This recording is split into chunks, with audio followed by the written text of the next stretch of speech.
اصل میں جو اس وقت پرابلم آ گئی ہے وہ یہ ہے کہ بچے وہاں اتنی اس قابل ہو جائیں کہ وہ اپنی بیوی کو اسپاؤس کو وہاں رکھ سکیں, ویزے وغیرہ کی اب پرابلمز آ گئی ہیں. پہلے یہ پرابلمز نہیں تھی, اب یہ مجبوری ہو گئی ہے.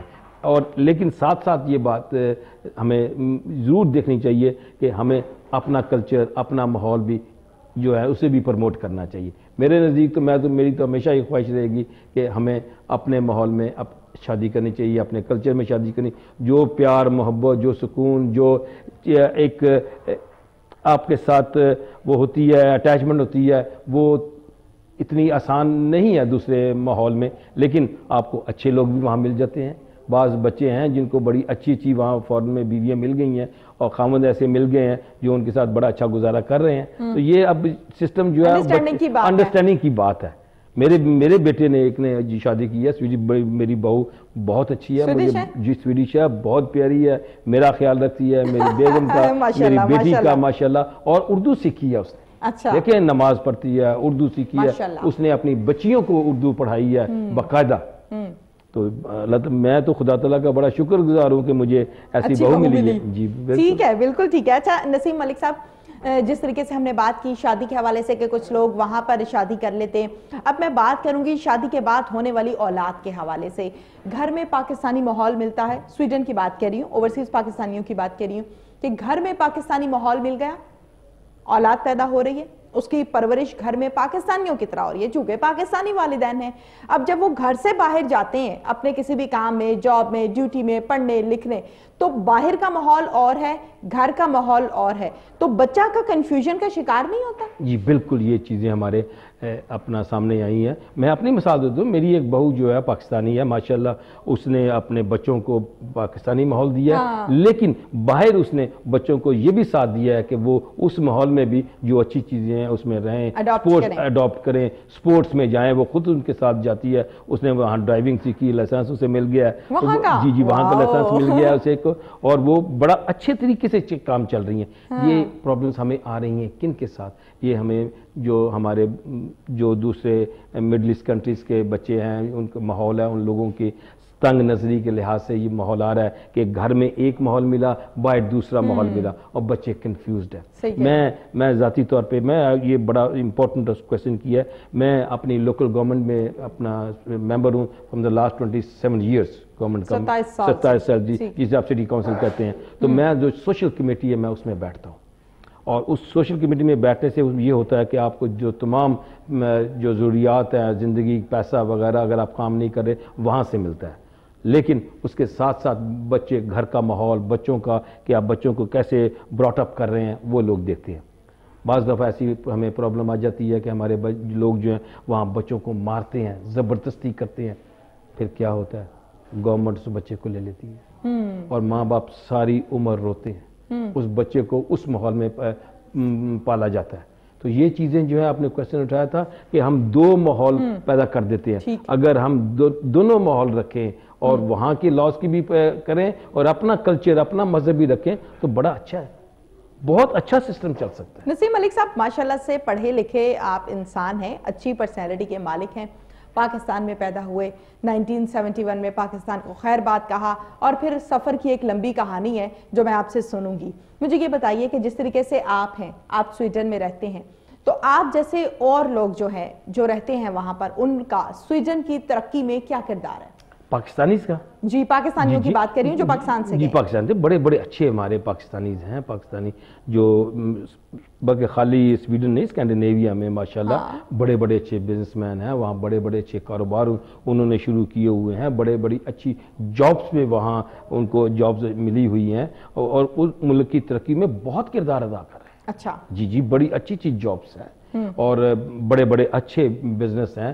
ویل اسٹیبلشڈ ہمارے پاکستانی ہیں, ایک بڑا اچھا ماحول بنا ہوا ہے. اب آہستہ وہ کیونکہ وہ فرسٹ جنریشن اور سیکنڈ جنریشن, اب تھرڈ جنریشن آ گئی ہے, تو تھرڈ جنریشن جو ہے ویری ویل ہائیلی ایجوکیٹڈ ہو گئی ہے. اس کی وجہ دیکھیں کہ اس ماحول میں ان کو دو قسم کے بچے مل رہے ہیں. ایک بچہ مل رہا ہے سویڈش جو صرف سویڈش جانتا ہے, ایک ان کو بچہ مل رہا ہے جو اردو بھی جانتا ہے, ہندی بھی جانتا ہے, انگلش بھی جانتا ہے اور سویڈش بھی جانتا ہے, اور وہ اس کے لیے اس کو جاب دینے میں ان کے لیے زیادہ ہے، کیونکہ اب مارکیٹ کیا ہے، مڈل ایسٹ مارکیٹ ہے، چائنا مارکیٹ ہے، وہ ہمارے بچوں کو لے رہے ہیں، زیادہ لے رہے ہیں، کیونکہ ہمارے بچوں کی جو دو ماحول مل رہے ہیں، لینگویج مل رہی ہے، تو یہ ایک بڑا پلس پوائنٹ ہے پاکستانی کیا اور بھی دوسرے ملکوں کے مڈل ایسٹ کے جو بچے ہیں ملکوں کے اچھا کردار ادا کر رہے ہیں ان ملکوں کی ترقی میں۔ ٹھیک ہے، بالکل ٹھیک ہے جناب، اس ٹائم پروگرام میں لیتے ہیں ایک چھوٹی سی بریک، شارٹ سی بریک کے بعد دوبارہ سے حاضر ہوتے ہیں، اسٹے ود اس۔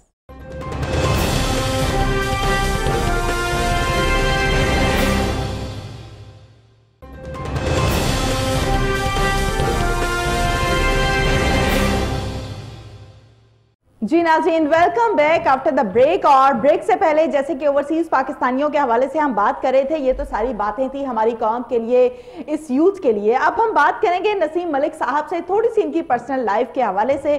1971 میں پاکستان کو خیر بات کہا، پھر یہ سفر کہاں سے کہاں لے گیا، اس حوالے سے بات کرتے ہیں۔ جی نسیم ملک صاحب، سب سے پہلے تو بریک کے بعد آپ کو خوش آمدید کہتی ہوں۔ 1971 کے بعد کی کہانی کیا رہی؟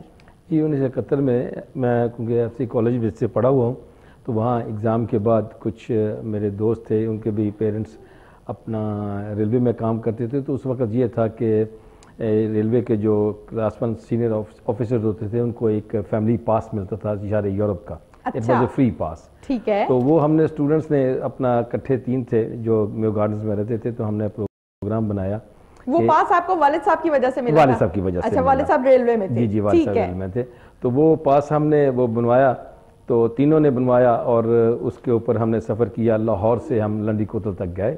اچھا جی لندی کوتل سے پھر ہم کابل گئے، کابل چند دن رہے، وہاں سے ہم مشہد چلے گئے، مشہد سے پھر آگے ہم نے ٹرین کا سفر سٹارٹ کیا، ایران پہنچے، ایران سے فیملی لاہور میں ہی تھی؟ فیملی لاہور میں تھی، اکیلے جی 3 ہم لڑکے۔ اچھا، تو ایران پہنچے، ایران کے بعد ہم استنبول تہران سے استنبول گئے۔ تو اس وقت RCD تھی، ریجنل کوآپریشن ڈیولپمنٹ، بڑی زبردست ترقی ایران اور پاکستان کا پیکٹ تھا، بڑا اچھا کام ہو رہا تھا، بڑی رسپیکٹ ملی۔ ایران میں ہم گئے، وہاں ریلوے آفیشلز نے ہمیں بڑی رسپیکٹ دی، ٹرکی میں ہمیں بڑی رسپیکٹ دی۔ وہاں سے پھر ٹرکی جو دوسری طرف سٹارٹ ہوتا ہے یورپ کنٹریز کا، وہاں تک ہم ود بوٹ گئے۔ وہاں سے پھر ہم نے سفر دوبارہ اختیار کیا، ٹرکی سے ہم via Austria, Yugoslavia, Bulgaria and Austria, Germany پہنچے۔ تو اس میں 3 کنٹریز ہیں، بلغاریہ اور یوگوسلاویا۔ اچھا، تو اس کا ویزا نہیں تھا، اس کو انٹری ملتی تھی، تو جسٹ $10 میں ہمارا خرچہ $10 ہوا ہے صرف۔ ٹھیک ہے، وہاں تک پہنچے، پھر ہم فرینکفرٹ پہنچے، فرینکفرٹ کچھ دن سٹے کیا، تو پھر ہم لنڈن چلے گئے جو اچھا یہ جو سارا سفر کا سلسلہ رہا نسیم ملک صاحب، بڑا خوبصورت آپ نے 1 by 1 بتایا، اور آپ نے تو خود سفر کیا ہے تو یقیناً آپ نے اس کو انجوائے بھی کیا ہوگا، بہت کچھ سیکھا بھی ہوگا۔ کیا سمجھتے ہیں کہ یہ سارے کا سفر سٹارٹ کرنے سے پہلے نیت کیا تھی؟ پارٹی کے حوالے سے یا گھومنے پھرنے کی؟ نہیں، صرف گھومنے پھرنے کے لیے، چھٹیاں تھی، امتحان دیا تھا تو چھٹیاں تھی، جی پہلے یہاں یوبیا چلے جاتے تھے، مری چلے جاتے تھے، تو سوچا کہ یہ ایک فیسلٹی ہے، اس کو اویل کر لیں۔ تو وہ بڑا اچھا ایکسپیرینس تھا۔ تو لندن پہنچے، فرینکفرٹ پہنچ گئے آپ؟ جی فرینکفرٹ نہیں جی، فرینکفرٹ پھر وہاں سے پھر ٹرین لی اور لندن چلے گئے، لندن کوئنس پہنچے، وہاں کچھ دن رہے، دوست رہے، تو پھر ہم واپس آئے۔ جب فرینکفرٹ واپس آئے تو ان دنوں انڈیا پاکستان وہ جو وار تھی 71 کی وہ ڈکلیئر ہو چکی تھی، اور پھر اس کے بعد وار ہو گئی، شروع ہوئی، فیملی یہاں، آپ وہاں، وار سٹارٹ ہو گئی، ڈاکا فال ہو گیا۔ اس وقت ڈاکا فال ہوا تو بڑی مطلب کہ بڑی پریشانی سی ہوئی، بڑی طبیعت خراب ہوئی۔ وہاں چند پاکستانی تھے، اکٹھے ملے بیٹھے، تو ان دنوں پھر یہ تھا کہ سیکورٹی کونسل میں پاکستان کا وفد گیا، تو اپنا اس وقت کے وزیر اعظم یا نمائندہ تھے ذوالفقار علی بھٹو، وہاں فرینکفرٹ آئے، ہم نے انہیں وہاں ریسیو کیا، چند پاکستانیز نے ان کے ساتھ، اور کچھ MNS تھے فرام ایسٹ پاکستان کے MNS تھے، وہاں انہوں نے پریس کانفرنس وغیرہ کی، پھر واپس چلے گئے۔ تو پھر ہمارا جو سفر تھا وہ اس طرح سٹارٹ ہو گیا کہ اب سوچا کہ پاکستان واپس جانا ہے، حالات اس طرح کے ہوئے ہیں، تو وہیں ہم نے ایڈمیشن لے لیا۔ لینگویج بھی لینگویج سٹارٹ کی، جی جرمن لینگویج سٹارٹ کی۔ وہاں مووی پہ ایک ہوٹل تھا، اس کے وہاں ہم نے پریکٹیکل شروع کر دیا، تو 6 سال تک میں پھر وہاں رہا 1976۔ تو اس دوران 1973 میں پھر میری شادی بھی ہو گئی، اور پاکستان میں اس دوران میں پاکستان آیا، آ کے شادی کی، میری وائف وہاں آ گئی، جرمنی آ گئی تھی 73 میں۔ تو شادی کر کے ساتھ لے آئے؟ شادی کر ساتھ میں آ گیا تھا، پھر میرے بعد انہوں نے جوائن کیا۔ ٹھیک ہے، تو پھر میں 76 تک وہاں رہا. 76 سے پھر میں چلا گیا سویڈن چلا گیا. تو میں جب وہاں سویڈن میں اپنا جرمنی میں تھا تو اس وقت یہ انوائرمنٹس کا اوپر اگینسٹ ایٹم جو ہے وہ کافی وہاں ریلیز ہوتی تھی. تو میں نے بھی یوتھ یونیورسٹی کے اسٹوڈنٹ کے ساتھ مل کے وہاں اس گروپ میں شمولیت اختیار کر لی, اور ساتھ ہی پھر ایس پی ڈی سوشل اپنا جو ڈیموکریٹ پارٹی تھی وہاں کی اس میں جوائن کر گئے اور سیاست میں قدم رکھ دیا.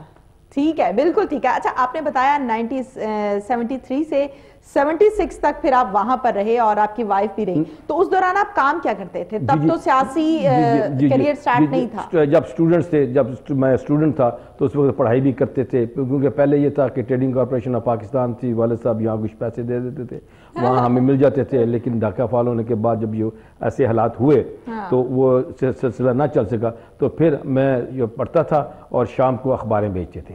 ٹھیک ہے, وہاں جی اپنا جو نیوز پیپر ہوتی تھی 4 گھنٹے ہم اخباریں بیچتے تھے اور وہی اچھے خاصے پیسے ہو جاتے تھے جس سے ہم اچھا خاصا گزارا کر لیتے تھے. اور بھی پاکستانی اسٹوڈنٹس تھے تو مل کے ہم نے اخبار بیچی. یا یہاں تک دیکھیں کہ مائنس ٹیمپریچر تھا, برف پڑ رہی ہوتی تھی, لیکن یہ تھا کہ پڑھائی بھی کرنی ہے اور اپنے آپ کو یہاں سیلف ہیلپ کرنا ہے, تو وہ کیا ہم نے اور بڑی اچھی زندگی گزاری 76 تک.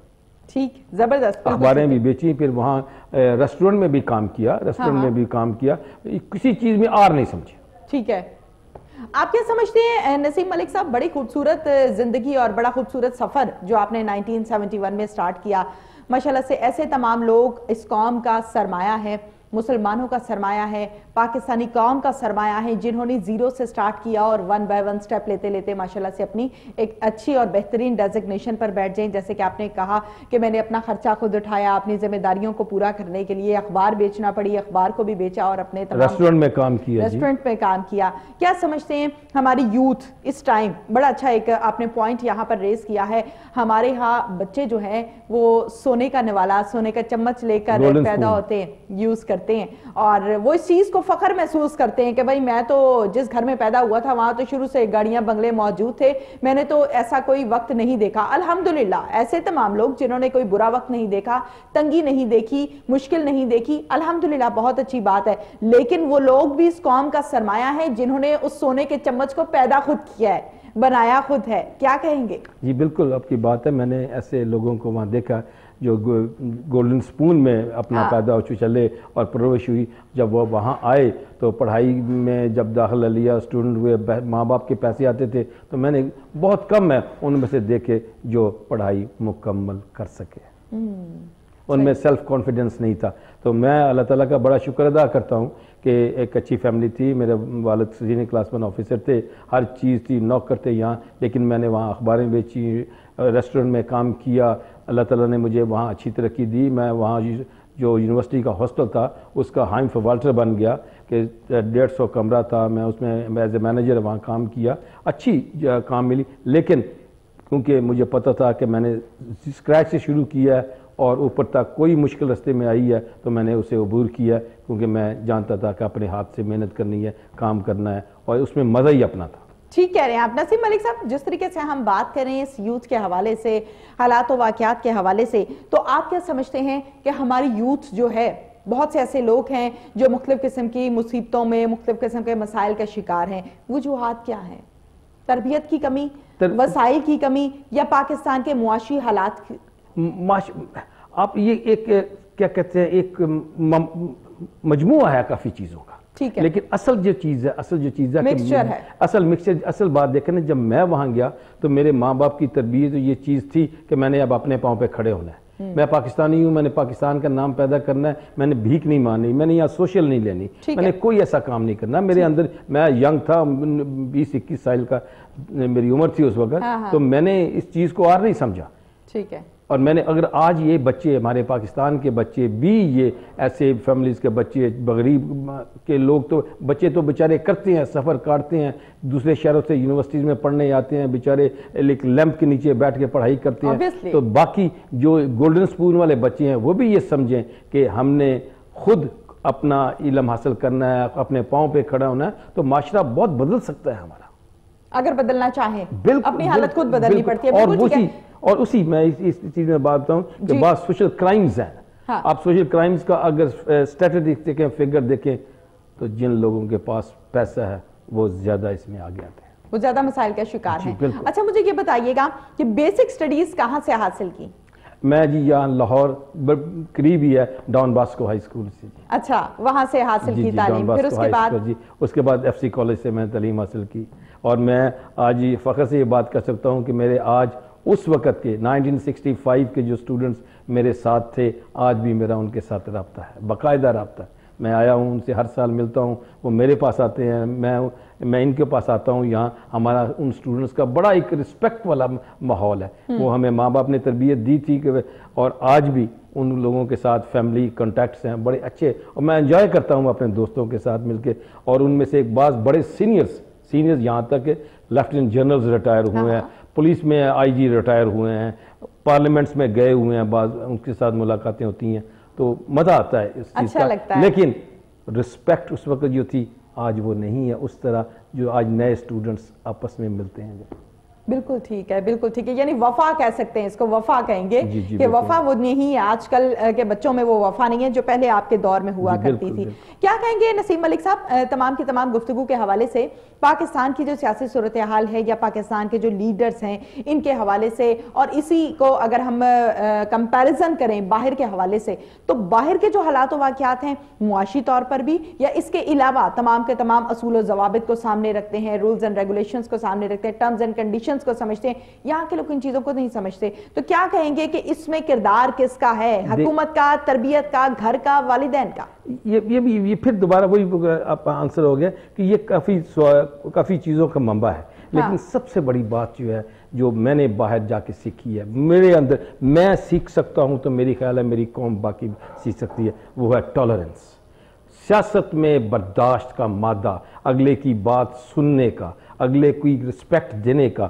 آپ ایک دوسرے کے ساتھ کنفلکٹ ہو سکتا ہے، آپ کسی کے ساتھ گھر میں، آپ اپنی فیملی کے ساتھ ہر بات پہ ماں باپ یا بچے ایک پیج پہ نہیں ہو سکتے، لیکن آپ رسپیکٹ کرتے ہیں، سنتے ہیں ایک دوسرے کی بات، بیٹھ کے سمجھاتے ہیں۔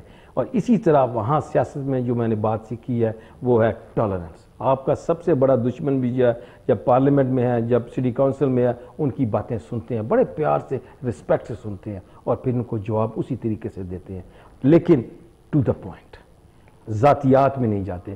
بحث مباحثہ نہیں۔ انفارچونیٹلی ہمارے یہاں 70 سال سے ہم ذاتیات میں چلے گئے ہیں، ہمارے میں ٹالرنس رہی ہے، ہم نے لسانی، مذہبی، فرقہ وارانہ ان میں چلے گئے ہیں، جس سے آج آپ خود دیکھ رہی ہیں کہ ہم کہاں پہنچے ہیں۔ اور میں تو یہی امید کر رہا ہوں، جس طرح شروع میں ہم نے بات کی تھی، کہ اب پریزنٹ گورنمنٹ ان چیزوں سے سیکھے گی۔ جی دیکھیں یورپ کی قوموں نے بہت سیکھا ہے، آپس میں انہوں نے لڑائیاں کی ہیں، first world war, second world war, لڑے ہیں آپس میں، لیکن آج وہ ایک پیج پہ 27 ملک یورپین یونین بنا کے بیٹھے ہیں۔ ٹھیک ہے، ہم بھی اپنے گھر میں ایسا ماحول پیدا کر لیں، برداشت کر لیں، 6-7 پارٹیاں کٹھے مل کے اپوزیشن میں جائیں، گورنمنٹ میں آئیں، ایک دوسرے کی بات سنیں، ایک دوسرے کی رسپیکٹ سنیں، اور الیکشن اپنا فیصلہ کرتا جائے۔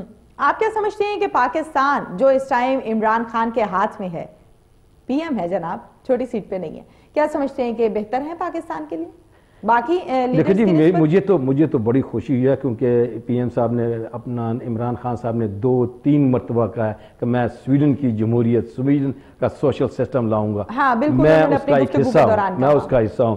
مجھے امید ہے کہ وہ ہم سے بھی رابطہ کریں گے، ہم بتائیں گے کہ ہم نے وہاں کیا سیکھا۔ آپ کے پاس موقع ہے، آپ میسج دے سکتے ہیں۔ جی میں میسج دوں گا، بالکل میسج دوں گا کہ وہ سیکھیں، واقعی وہاں آپ وہ نظام دے سکتے ہیں کہ ایک عام آدمی کیسے اوپر جا سکتا ہے۔ ہمارا موجودہ وزیر اعظم جو ہے وہ یتیم خانہ ہے، جسے کہتے ہیں نا، وہاں کا پڑا ہوا ہے، وہاں کا پلا پوس ہے، ایک نارمل لیبر کلاس آدمی ہے۔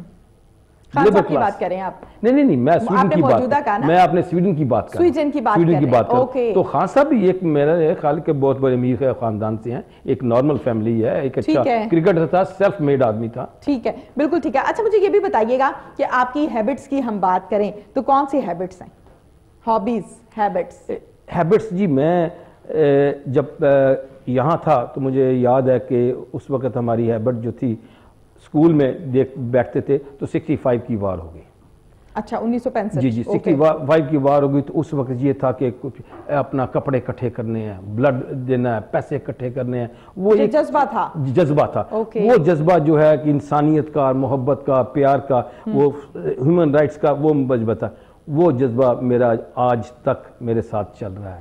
میں سیاست میں بھی آیا اسی چیز کے لیے آیا، اور انٹرنیشنل لیول پہ جنیوا میں، برسلز میں، اپنا نیو یارک میں جاتا ہوں، انٹرنیشنل ہیومن رائٹ کمیشن کی طرف سے جاتا ہوں، وہاں یہی جذبے ساتھ کہ انسانیت کے لیے کام کرے، ہیومینٹی کام کریں، پیس کے کام کریں، یہی میرا شوق ہے۔ اور اسی کے لیے، اسی کے ساتھ میری پرائیویٹ لائف بھی اس میں چل رہی ہے، میری پولیٹکس بھی اس میں چل رہی ہے۔ پولیٹکس کو جب سے اپنایا اور سیاست میں جب سے قدم رکھا تو کیا اس کی مصروفیات کی وجہ سے گھر ڈسٹرب نہیں ہوا؟ نہیں جی بالکل، اللہ تعالیٰ کے یا گھر کی طرف سے کبھی برہمی کا اظہار نہیں ہوا کہ بھئی آپ گھر کو ٹائم نہیں دیتے؟ اللہ تعالیٰ کے فضل سے میں بڑا خدا تعالیٰ کا شکر ادا کرتا ہوں، اور اپنے والدین کی درجات کی بلندی کے لیے دعا کرتا ہوں کہ میری والدہ نے میرا ایسی جگہ رشتہ کیا کہ میری بیوی میرے ساتھ پیچھے کھڑی ہے آج تک۔ اس نے میرا ہمیشہ ساتھ دیا ہے، انسانیت کے لیے اس نے میری مدد کی ہے۔ میں ایک ہفتہ، 10 دن، 15 دن ملک سے باہر ہوں، اپنا کام کر رہا ہوں، وہ میرا ساتھ دے رہی ہے۔ میرے بچوں کو انہوں نے پالا ہے، جو اللہ تعالیٰ کے فضل سے اپنے پاؤں پہ اس طرح کھڑے ہیں کہ آدمی سوچ نہیں سکتا، اور یہ سب میری والدہ کی، اپنے فضل کے مطابق نوازا ہے۔ جی بہت نوازا ہے میرے والدین کی، اس میں میری والدہ کی خاص طور پر۔ آپ کی وائف پروگرام دیکھ رہی ہیں جی، آپ ان کو یاد کر کے آپ کی آنکھیں جو ہیں وہ نم ہو گئی ہیں، اپنی والدہ کے حوالے سے آپ بات کر رہے ہیں کہ ایسی جگہ پر شادی کی، رشتہ کیا کہ الحمدللہ میری لائف بہت اچھی ہے۔ اپنی وائف کو کچھ کہنا چاہیں گے؟ جی میں اپنی وائف کو یہ کہنا چاہتا ہوں کہ انشاءاللہ آپ گھبرائیں نہ، بالکل سیف ہوں پاکستان میں جلدی واپس آ رہا ہوں، آپ بالکل نہ گھبرائیں۔ اور اس بات پہ بھی مجھے فخر ہے کہ آپ نے میرا ساتھ دیا ہوا ہے، اور اگر میں پروگرام میرا ڈیلے بھی ہو جاتا ہے تو آپ ناراض نہیں ہوتی، میرا ساتھ دیتی ہیں۔ زبردست۔ نسیم ملک صاحب، باتیں تو بہت ساری ہیں، باتیں کرنے کو بھی دل چاہ رہا ہے، بڑی اچھی باتیں بھی کر رہے ہیں، لیکن ٹائم چونکہ ذرا مختصر ہے ہمارے پاس، تو آپ ہماری قوم کو اور اس یوتھ کو کیا میسج دینا چاہیں گے؟ جی میرا پاکستانی یوتھ کو اور ساتھ ساتھ عوام کو بھی یہ میسج ہے کہ آپ اپنے اندر تحمل مزاجی، ٹالرنس پیدا کریں۔ آپ سب ایک پاکستانی ہیں، ہر پاکستانی کو وہی حقوق دیں جو ایک نارمل کو آپ کو ملے ہوئے ہیں، اور آپ پاکستان کے قانون کی پاسداری کریں، اور جو لوگ کماتے ہیں وہ ٹیکس دیں گے تو پاکستان آگے چلے گا، کیونکہ یہ دنیا کے، یورپ کے جو ملک ہیں وہ اس طرح چل رہے ہیں کہ لوگ وہاں ٹیکس دے رہے ہیں اور ٹیکس ان کے اوپر لگ رہا ہے۔ ہاں یہ بھی ضروری ہے ہمارے سیاستدانوں کے لیے کہ وہ ایسا ماحول پیدا کریں کہ لوگ ٹیکس دیں، وہ ٹیکس صحیح جگہ لگے۔ ٹھیک ہے، بالکل ٹھیک ہے جی۔ نسیم ملک صاحب بہت بہت شکریہ آپ کا۔ ناظرین، پروگرام کا وقت اپنے اختتام کو پہنچا، سیم ٹائم سیم چینل پھر سے حاضر ہوں گے، تب تک کے لیے اپنی میزبان تہمینہ شیخ کو اجازت دیجیے، اللہ حافظ۔